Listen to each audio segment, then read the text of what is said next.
Okay, alright, we are here to our English class again. Today, Grammar Review, Chapters 1 to 4. Estamos aqui para nossa aula de inglês novamente e agora vamos fazer uma revisão gramatical dos capítulos 1 ao 4, mas não com regras gramaticais. Vamos utilizar exemplos de músicas para fazer o bom entendimento dessas situações utilizadas até essa unidade. Ok? Let's start. Vamos iniciar. Part 1. Let's start with present continuous. Vamos iniciar com present continuous. Ok? The first song is I'm Good, The Mowgli's.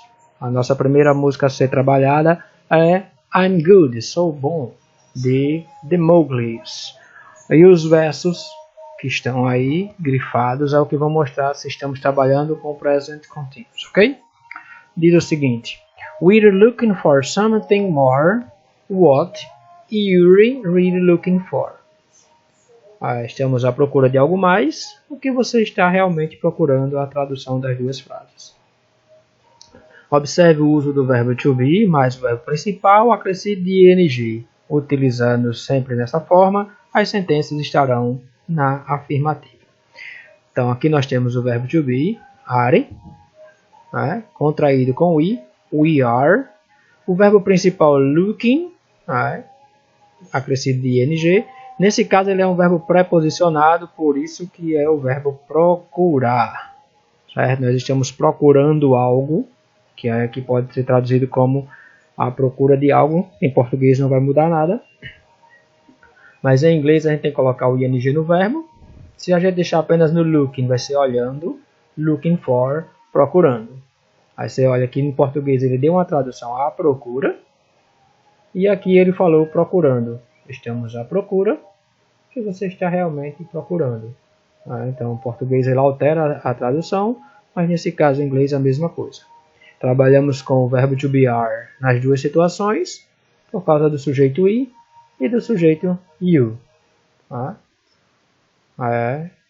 Então, o verbo to be are, nesse caso, mas vocês sabem que pode ser is ou am. No título nós temos o verbo to be am. I'm good, mas não temos presente contínuos porque não tem verbo, nesse caso, ou não tem um verbo acrescido de ing. O verbo to be nessa situação ele é o verbo principal. Parte 1, Present Continuous Yet.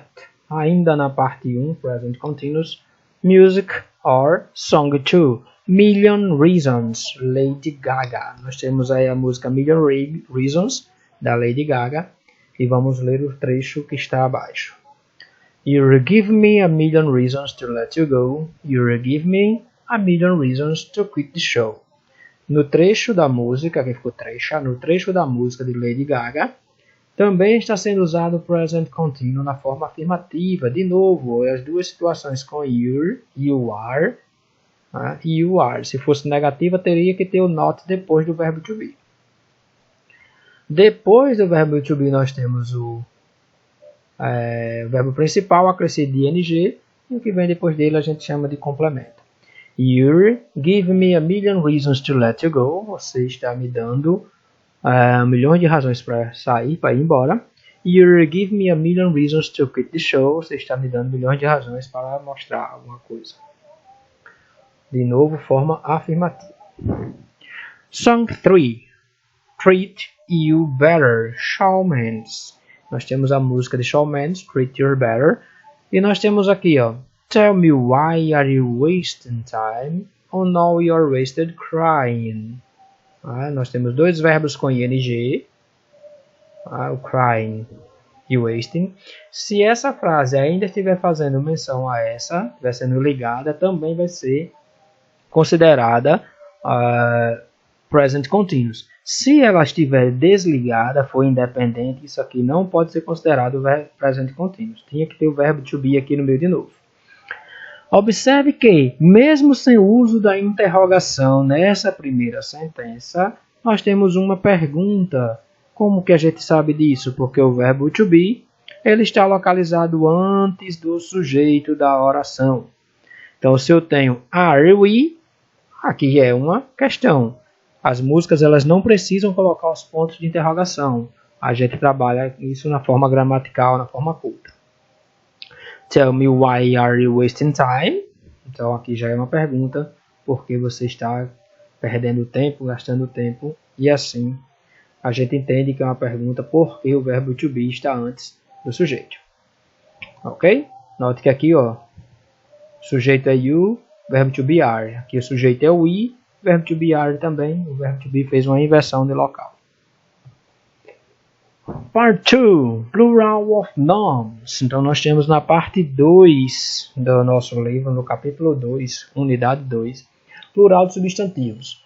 Nesse caso, não foi escolhido música, mas sim alguns trechos do The New York Times, de sexta-feira, 8 de maio de 2020. Vocês lembram que quando a gente vai falar de datas em inglês, a gente muda aqui o esquema. Primeiro vem, ele colocou sexta, maio 8. Né? A gente coloca sexta, 8 de maio.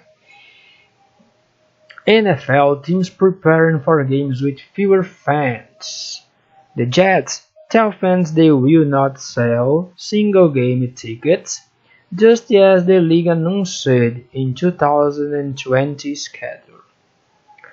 Along with their muses, artists in retreat wonder if it's too much. For artists, writers, and composers, a prestigious residence was coveted, but the extra isolation during the pandemic can inspire our wear. Aqui a gente grifou apenas alguns substantivos, né?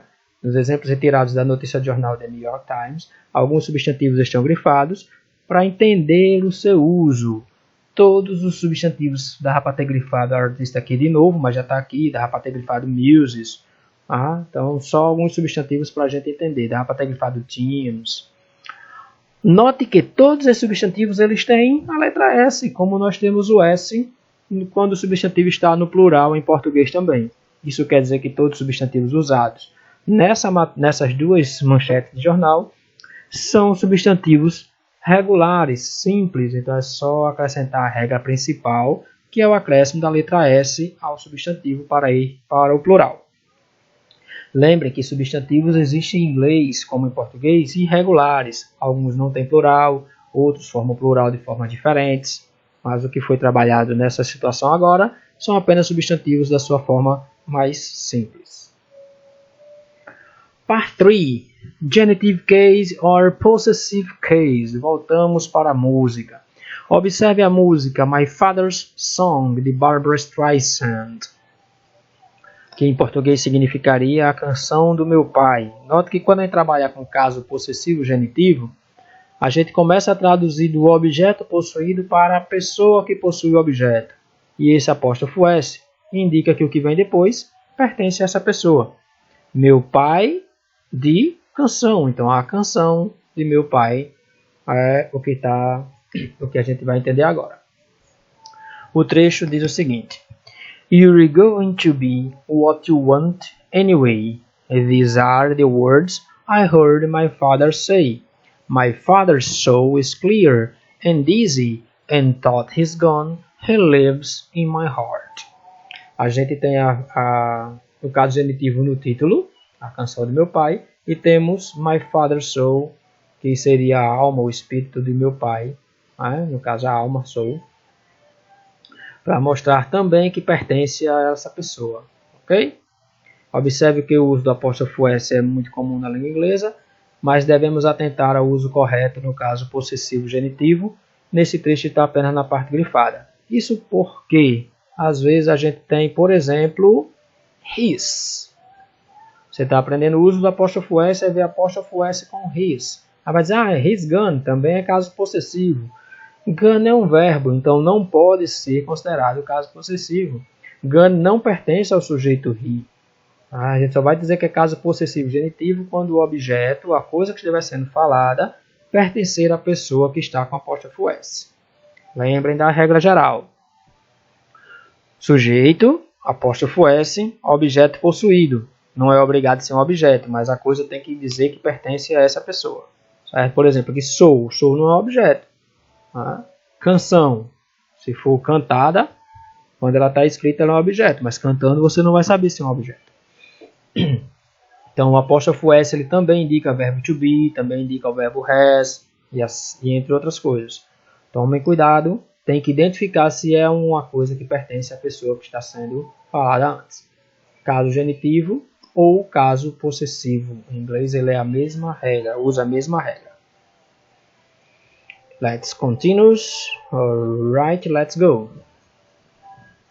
Ainda com caso genitivo, nós ainda temos o mesmo nome, My Father's, só que agora My Father's Eyes, a música de Eric Clapton, e o trecho da música fala: My father's eyes, when I look in my father's eye, look into my father's eyes, my father's eyes. Esse hino aqui, ele dá a ideia de into, que é dentro, né? Olho para dentro dos olhos do meu pai. Então, se eyes é um substantivo, olha, já volta um pouquinho no slide, substantivo no plural, eyes, e pertencem ao meu pai, eu posso usar o apóstrofo S para dizer que isso é caso genitivo também. Ok? Se a gente quiser falar, meu pai tem os olhos, aí eu já não usaria o is aqui, certo? Não usaria apóstrofo S, teria que colocar o verbo has. Prestem atenção que, novamente, só funciona se eu estiver falando de algo que pertence à pessoa que está com o apóstrofo S, ao sujeito que está com o apóstrofo S. Ok?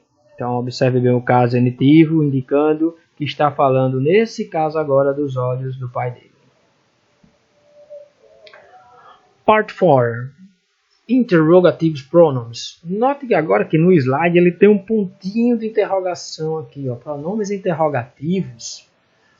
Por quê? Quando a gente aprende os pronomes interrogativos, os WH questions ou WH words, a gente vê que eles sempre vêm antes do sujeito, sempre vêm nos inícios das frases, mas os exemplos agora mostram que esses casos, às vezes, nem sempre são perguntas. Para ser pergunta, para ele ser realmente um pronome interrogativo, depois dele tem que vir o auxiliar. O exemplo do primeiro, what I've done, da banda Linkin Park. So, let mercy come and wash away what I've done. O verbo de ligação é o verbo have. Se isso fosse uma pergunta, o verbo have teria que estar entre o pronome e o sujeito. Então aí ele não vai ser um pronome interrogativo. A gente diz que ele vai ser um pronome relativo. Where or when, dois pronomes interrogativos também. Agora vamos ver se na frase ele está com sentido de pronome interrogativo ou apenas um pronome relativo. Frank Sinatra. When you're awake, the things you think come from the dream you dream. Então, quando você está acordado, as coisas que você pensa vêm do sonho, do seu sonho. O sonho que você sonha. Note de novo, nós temos o verbo to be aqui, are, depois do you. Então, toda vez que eu tenho are depois do you, é uma sentença afirmativa. Então, o when, nesse caso, também não é pronome interrogativo. Third song, Demons, Imagine Dragons. Terceira canção, banda Imagine Dragons. Observe o uso do pronome when. When you feel my heat, look into my eyes. It's where my demons hide. Quando você sente meu coração, minha batida, eu me aquecer, alguma coisa desse tipo. Olhe para dentro dos meus olhos, é onde meus demônios se escondem. Então, de novo, a gente tem ele como pronomes relativos. Nenhum desses casos são considerados pronomes interrogativos. Aqui faltaria o auxiliar. When do you feel my heat? Aí sim, quando você sente. Look into my eyes. Aí seria where is my demons hide? Where is my demons hide? Aí seria sim uma pergunta, ok? A ideia de colocar a interrogação aqui no final é para que você preste atenção que nem toda vez que a gente trabalhar com what, where, when, why, how e os outros WH questions serão considerados pronomes interrogativos, ok? Espero que essa revisão tenha ajudado vocês a a esclarecer um pouquinho as gramáticas do livro. E vejo vocês na próxima aula. See you then. Bye bye. Kisses.